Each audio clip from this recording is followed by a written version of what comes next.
Hey there, CUSA family. What is up? It is Cody, the marketing coordinator, coming at you with episode 5 of our new vlog series.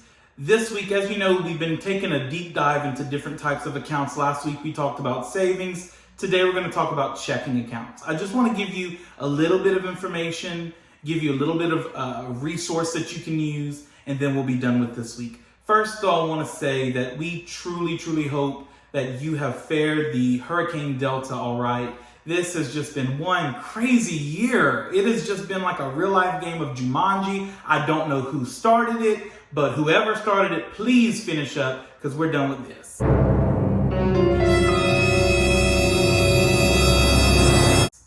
But it's just been crazy, guys, and we really do hope that you made it through the storm okay. And our prayers and our thoughts are with all of those who are struggling at this time. With that being said, though, guys, I want to hop right into this week's content, and I want to talk to you about checking accounts. Now, we discussed earlier 2 weeks ago that checking accounts are DDA accounts. That's demand deposit account. That means that it's a transactional account. It means this is the type of account we want you to set up your auto pays. We want you to set up your bill pays. We want you to set up and start using that debit card. This is the account for that. It's a transactional account. There's no limitation like there was on the savings account. We talked about Reg D and the 6 transactions that are allowed on a savings, but we don't have that issue with a checking account. This is a transactional account.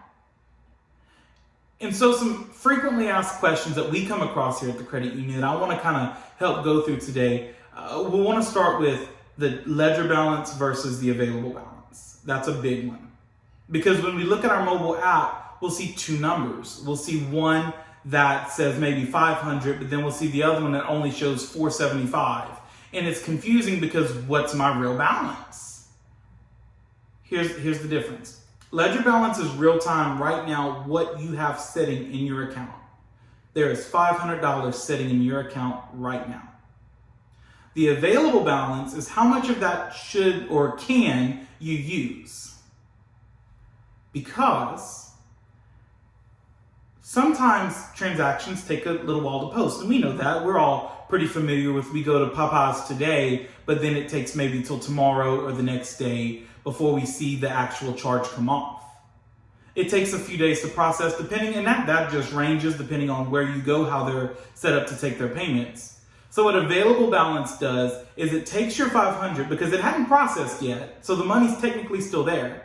But it'll take what you spent at Popeyes off, and it'll show you that 475 is what is available because it's going to take into account what you've spent. So that's the difference. Now, the next thing we'll talk about is holds, because holds kind of relates to your general and available balance situation. So the easiest example for me to give you of a hold is when you go to the gas station. A lot of times you'll go to a gas pump, you'll put in your card, and you'll pay at the pump, and you'll see that it looks like they took $100 out of your account, but you only pumped $25 worth of gas. And so why does that happen? What's that all about? It's super simple. The gas pump has no idea and no way of knowing how much gas you're going to try to pump. So what it'll do, and every gas station has it set up different with what they want to try to hold, but they'll hold $100. For example, that's pretty common, $100. And so once you pump your gas, and let's say you put $30 worth of gas, sometimes it takes a day or so, but once that transaction processes, you see that that hold will release, and they'll only take the amount that you actually spent. So sometimes you'll see what's called a hold in your available balance. So that means I went to the gas station to put $25, but it's showing I have $400 now instead of $500, and I don't understand. That gas station is holding those funds until the transaction finishes. So now a way to kind of go around that, because I know that's kind of frustrating for some people, go inside and you can pay exactly how much you want, and then that gas station hold isn't an issue. But holds are something that comes in many different forms. Maybe it's something that you've purchased online, maybe it's a cash app, person-to-person kind of situation, different reasons for different holds. But that's basically what they are. The company is holding it until the transaction is finished, and then correct balances will be posted, and that's just how they work. So now, guys, I want to talk to you, and some of my younger people, I'm about to seem like pawpaw, and that's okay, kinda, whatever. But I want to talk to you about a checkbook register. Because we use a lot of times our online banking, and that is a phenomenal tool. It really is. If you haven't set that up yet, get it set up, give us a call. I'll be happy to walk you through the steps and get you set up. It's a great tool. But let's say you've got some auto payments coming out. Your online banking can't tell the future. It's a great tool, but it's not a fortune teller. It's not a future teller. It don't know that you've got stuff coming out. It can't tell you that. So what happens then is we see our available balance, and now we understand that available is what I can spend. And maybe it says you can spend $475. And so you go spend it, but then the next day your account's in the negative and you don't know why. But then when we go check it, we see, oh, I forgot that bill payment was coming through. I forgot I had that set up on the 10th, and I spent crazy on the 9th. And so what a checkbook register does, and the reason it's so important, is because you can put all these entries that you know are coming out, and then you get a better idea of what you can use. And that way you can avoid overdraft fees. Not only is it about avoiding overdrafts, but it's also about you are one of the first lines of defense against fraudulent activity on your account. Here at the credit union, we really do everything that we can. Some of you already know that, if we see a transaction that kind of looks goofy or that's kind of out of the norm for you, we'll give you a call. We'll ask you if this was fraudulent or not. We kind of do everything that we can to be proactive about watching over you and protecting you. But we can only do so much, and you are the first line of defense. That means that when you check your statements, which a lot of us don't do, but it's a habit we need to get into. If you have e-statements, you can pull it up on the website. If you have paper statements, they get mailed out to you. But either way, when you have that checkbook register, you can check off everything that's come through your account, and you can look at it with your statement. And then you can make sure that everything is accounted for and nothing has cleared your account that you have not given permission.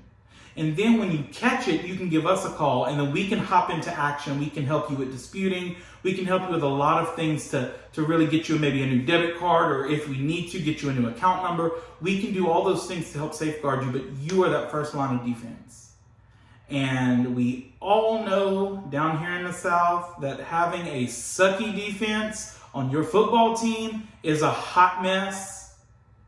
Sucky defense is terrible. Same thing with your checking account. You're that first line of defense. Sucky defense is terrible.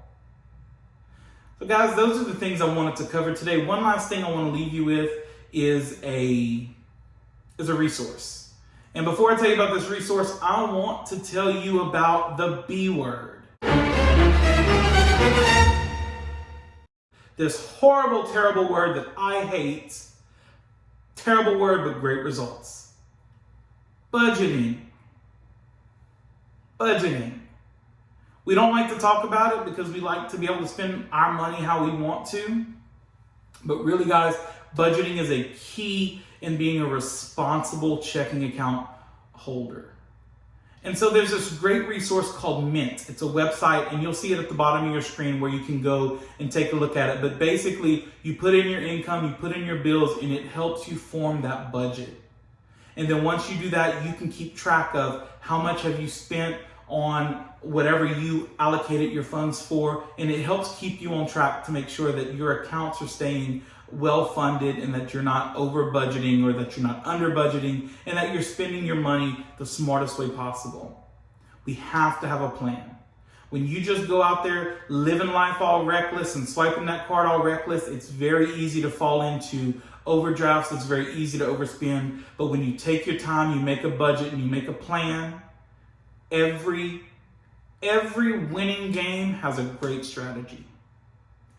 When you deal with your finances, if you have a great strategy and a great budget in place, you can win. So check out Mint. It's a great resource, and you'll really enjoy it, I believe. So guys, that's really all I wanted to talk about on today's vlog. Thank you so much for joining and watching. If you've learned something new today, or maybe you just enjoyed the vlog, I would ask you to share this, to comment down below, and to click like. And when you comment, guys, tell us what you want to see. This is all about helping you attain your financial goals. And so when we know that there's something that you have questions about, we can come in and we can answer that. We want this vlog to be about you and what you need. So comment what you want to see next. Guys, thank you so much for tuning in. We're going to see you next week.